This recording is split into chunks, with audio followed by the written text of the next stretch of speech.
Hi everybody, I am doing Pathrode. As everybody knows, it is from Colacasia leaves. Turned upside down and the masala has been smeared now. Action of smearing masala on the leaf itself, I feel I am painting on a leaf. I was painting much earlier and now I feel I am painting. I feel it's a piece of art. I may sound very silly.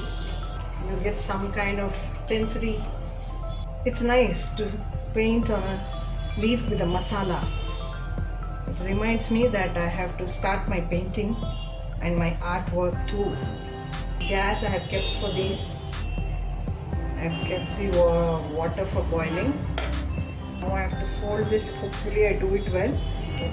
Hopefully, yes, I'm doing it better.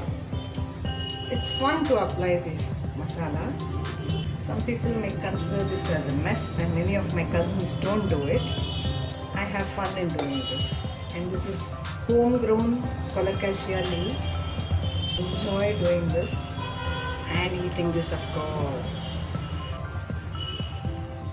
Place the smeared masala Colacasia leaf in the vessel.